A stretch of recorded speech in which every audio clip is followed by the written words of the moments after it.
আমি কে? আমি একজন গর্বিত সৈনিক। আমি অজেয়কে জয় করব। আমার কাছে পরাজয়ের কোনো স্থান নাই। সবাই যেখানে থমকে দাঁড়ায় আমি সেখান থেকে শুরু করি। আমি সবসময় আমার দেশ, পিতামাতা, আমার সহযোদ্ধা এবং প্রশিক্ষকদের কথা মনে করে আমার দুর্বলতাকে সাহসে পরিণত করব। কঠোর পরিশ্রমে আমি মানসিকভাবে সুদৃঢ়, শারীরিকভাবে দুর্বল। আমি কে? আমি একজন গর্বিত সৈনিক। কেউ আমার অস্তিত্বকে খাটো করে দেখতে পারবে না। কেউ আমার সক্ষমতাকে কোনো সীমা দিয়ে আবদ্ধ করতে পারবে না। আমার দৃঢ় আত্মবিশ্বাসী আমাকে এগিয়ে নিয়ে যাবে অসম্ভবকে সম্ভব করার পথে। পরাজয় বা পিছু হটা এসব শব্দ আমার অভিধানে নেই। ব্যর্থতা, ভুল করার সংজ্ঞা আমি জানি না। আমার হৃদয় দুর্বলতার কোনো স্থান নেই। আমি কে?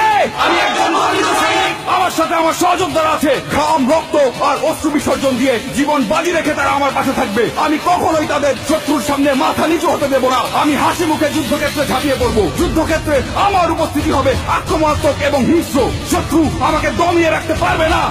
আমি কে? আমি একজন গর্বিত সৈনিক। আমি যুদ্ধক্ষেত্রে শুধু বিজয়ের অর্থ বুঝি। পরিস্থিতি যতই খারাপ হোক না কেন, আমার হাত পা গুলো দুর্বল হয়ে পড়লে আমার মানসিক শক্তি আমার শরীরকে এগিয়ে নিয়ে যাবে। কিন্তু আমি কখনোই আত্মসমর্পণ করব না। আমি সর্বদা আমার দেশের সম্মান, গৌরব এবং মর্যাদা সমুন্নত রাখবো। আমি কে? আমি বাংলা মায়ের একজন গর্বিত সৈনিক। দেশ আমাকে স্মরণ করবে, ইতিহাস আমাকে স্মরণ করবে। আমি কে? আমি একজন গর্বিত সৈনিক। আমি কে? আমি একজন গর্বিত সৈনিক। আমি কে? আমি একজন গর্বিত সৈনিক।